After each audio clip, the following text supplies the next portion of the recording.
అందరికీ praise the lord. దేవుని నామానికి మహిమ కలుగును గాక. రోమాలో క్రీస్తు శకము 165 ప్రాంతంలో జరిగిన సంఘటన గురించి అక్కడ ప్రభుత్వం చట్టాలను తీసుకొని వచ్చింది క్రైస్తవుల మీద. రోమా దేవతలను పూజించాలని, నైవేద్యం స్వీకరించాలని, చక్రవర్తికి విధేయులై ఉండాలని డిమాండ్ చేశారనమాట. ఇలాంటి చట్టాన్ని తీసుకొని వచ్చినారు. కొంతమంది క్రైస్తవులు ఆ చట్టాలని పాటించలేదని వారిని బంధించారు. షడ్రక్, మేషక్, అబేద్నెగోల వలె. రోమాలో హతసాక్షులైన పరిశుద్ధులైన జస్టిన్, చారిటీస్, యూయేల్పిస్టస్, ఇరాక్స్, పయోన్ మరియు లిబరియానస్ వీరితో పాటు ఇంకా చాలామందిని చిరచ్ఛేదనం చేయబడ్డారు ఆ కాలంలో. వీరందరి చిరచ్ఛేదనం ముందు రస్టికస్ ప్రిఫెక్ట్ అధికారి వీరి మధ్య ఎలాంటి సంభాషణ జరిగిందో ఇప్పుడు మనము తెలుసుకుందాం. వ్యర్థమైన విగ్రహాలకు నైవేద్యం అర్పించేలా బలవంతం చేయడానికి దుష్ట శాసనాలు ఆమోదించబడ్డాయి మరియు దీని ప్రకారం పవిత్ర పురుషులు పట్టుబడ్డారు. రోమా యొక్క ప్రిఫెక్ట్ అయిన రస్టికస్ ముందు తీసుకురాబడ్డారు మరియు వారు అతని తీర్పు స్థానం ముందు తీసుకుని వచ్చినప్పుడు రస్టికస్ వెంటనే దేవతలకు విధేయులై రాజులకు లోబడండి. జస్టిన్ మన రక్షకుడు యేసుక్రీస్తు ఆజ్ఞలకు విధేయత చూపడం నిందకు లేదా ఖండనకు తగదు. రస్టికస్ మీరు ఎలాంటి సిద్ధాంతాలను బోధిస్తారు? జస్టిన్ నేను అన్ని సిద్ధాంతాలను తెలుసుకోవడానికి ప్రయత్నించాను, కానీ చివరకు క్రైస్తవుల యొక్క నిజమైన సిద్ధాంతాలకు కట్టుబడి ఉన్నాను. అవి తప్పుడు అభిప్రాయాలు గల వారిని సంతోషపరచనప్పటికీ. రస్టికస్ ప్రిఫెక్ట్ అవి నీకు నచ్చే సిద్ధాంతాలేనా? నువ్వు ఎంత దౌర్భాగ్యుడివి. జస్టిన్ అవును, నేను వాటి సరైన సిద్ధాంతాలతో కట్టుబడి ఉన్నాను. రస్టికస్ క్రైస్తవ నమ్మకం ఏంటి? జస్టిన్ దాని ప్రకారం మన క్రైస్తవుల దేవుని ఆరాధిస్తాం. అతన్ని మనం మొదటి నుండి ఒక్కరిగా లెక్కిస్తాం. కనిపించే మరియు కనిపించని సృష్టి అంతటిని చేసినవాడు మరియు రూపొందించినవాడు మరియు ప్రభువైన యేసుక్రీస్తు దేవుని కుమారుడు మానవ జాతిలో ఉండబోన్నట్లు ప్రవక్తల చేత ముందుగా ప్రకటింపబడ్డాడు. రక్షణకు దూత మరియు మంచి శిష్యుల గురువు. మరియు నేను ఒక వ్యక్తిని కాబట్టి ఆయన అంతులేని దైవత్వంతో పోలిస్తే నేను చెప్పగలిగేది చాలా తక్కువ అని నేను అనుకుంటున్నాను. ఒక నిర్దిష్టమైన ప్రవచనాత్మక శక్తిని అంగీకరిస్తున్నాను, ఎందుకంటే ఆయన గురించి ప్రవచించబడింది. ఆయన దేవుని కుమారుడని నేను ఇప్పుడు చెబుతున్నాను, ఎందుకంటే పూర్వం ప్రవక్తలు ఆయన మనుషుల మధ్య కనిపింపబోనట్లు తెలియజేశారని నాకు తెలుసు. రస్టికస్ ప్రిఫెక్ట్ వీరు ఎక్కడ సమావేశమవుతారు? జస్టిన్ ఎక్కడ ప్రతి ఒక్కరూ ఎంచుకుంటారో మరియు చేయగలరో అక్కడ.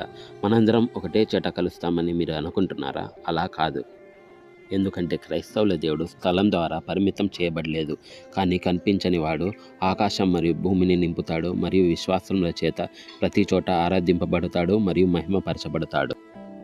రస్టికస్ ప్రిఫెక్ట్ మీరు ఎక్కడ సమావేశమవుతారు లేదా మీ అనుచరులను ఏ ప్రదేశంలో సేకరిస్తారు? జస్టిన్ నేను టైమోటీనియన్ బాత్ వద్ద మార్టినస్ పైన నివసిస్తున్నాను మరియు మొత్తం సమయం మరియు నేను ఇప్పుడు రెండోసారి రోమ్లో నివసిస్తున్నాను. అతని కంటే వేరే సమావేశం గురించి నాకు తెలియదు. మరి ఎవరైనా నా దగ్గరికి రావాలని కోరుకుంటే నేను అతనికి సత్యబోధనను తెలియజేసేవాడిని. రస్టికస్ అయితే మీరు క్రైస్తవుడు కాదా? జస్టిన్ అవును, నేను క్రైస్తవుడిని. రస్టికస్ ప్రిఫెక్ట్ చారిటోన్తో ఇలా అన్నాడు. చారిటోన్ ఇంకా చెప్పు, మీరు కూడా క్రైస్తవులేనా? చారిటోన్ దేవుని ఆజ్ఞ ద్వారా నేను ఒక క్రైస్తవుడిని.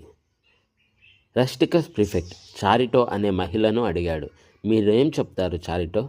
చారిటో దేవుని కృప ద్వారా నేను ఒక క్రైస్తవురాలిని. రస్టికస్ యూయేలిప్టస్తో ఇలా అన్నాడు, మరి మీరెవరు? యూయేలిప్టస్ సీజర్ సేవకుడు సమాధానమిస్తూ, నేను కూడా క్రీస్తుచే విముక్తి పొందిన ఒక క్రైస్తవుణ్ణి. రస్టికస్ ప్రిఫెక్ట్ హియరాక్స్తో ఇలా అన్నాడు, మరి మీరు క్రైస్తవులేనా? హియరాక్స్ అవును, నేను క్రైస్తవుణ్ణి, ఎందుకంటే నేను అదే దేవుని పూజిస్తాను మరియు ఆరాధిస్తాను. రస్టికస్ ప్రిఫెక్ట్ జస్టిన్ మిమ్మల్ని క్రైస్తవులుగా చేశాడా? హియరాక్స్ నేను క్రైస్తవుణ్ణి మరియు క్రైస్తవుడుగానే ఉంటాను.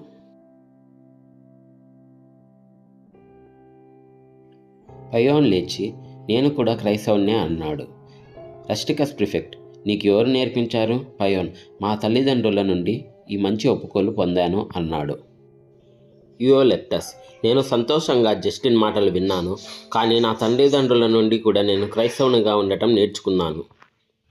రస్టికస్ ప్రిఫెక్ట్, మీ తల్లిదండ్రులు ఎక్కడున్నారు? యూలిప్టస్, కెపదోసియా అన్నాడు. రస్టికస్ హిరాక్స్తో, నీ తల్లిదండ్రులు ఎక్కడున్నారు అని అడిగాడు. అందుకు హిరాక్స్, క్రీస్తే నా నిజమైన తండ్రి, ఆయనపై విశ్వాసమే మా తల్లి. నా భూ సంబంధమైన తల్లిదండ్రులు చనిపోయారు. నేను ఫ్రిజియాలోని ఐకోనియా నుండి తరిమి కొట్టబడినప్పుడు ఇక్కడకు వచ్చాను అన్నాడు. రస్టికస్ ప్రిఫెక్ట్ లిబేరియనస్తో, నువ్వేం చెప్తావు? నువ్వు క్రైస్తవుడువా? దేవులను పూజించడానికి ఇష్టం లేదా అని అడిగాడు. లిబేరియనస్, నేను కూడా క్రైస్తవుని, ఎందుకంటే నేను నిజమైన దేవుణ్ణి మాత్రమే ఆరాధిస్తాను మరియు పూజిస్తాను. ప్రిఫెక్ట్, విద్వాంసుడినని పిలువబడే జస్టిన్, విను. నీకు నిజమైన సిద్ధాంతాలు తెలుసని భావిస్తున్నావు కదా? నిన్ను కొరడాలతో కొట్టి తల నరికితే స్వర్గానికి వెళ్తావని నమ్ముతున్నావా? జస్టిన్, నేను ఈ బాధల్ని భరిస్తే ఆయన బహుమతులు నాకు దక్కుతాయని ఆశిస్తున్నాను. ఇలా జీవించిన వారందరికీ ఈ లోకం అంతమయ్యే వరకు దేవుని దయ ఉంటుందని నాకు తెలుసు. రస్టికస్ ప్రిఫెక్ట్, అయితే ప్రతిఫలం పొందడానికి నువ్వు స్వర్గానికి వెళ్తావని అనుకుంటున్నావా? జస్టిన్, నేను అనుకోవడం లేదు, నాకు తెలుసు. దాని గురించి పూర్తిగా నమ్మకంగా ఉన్నాను.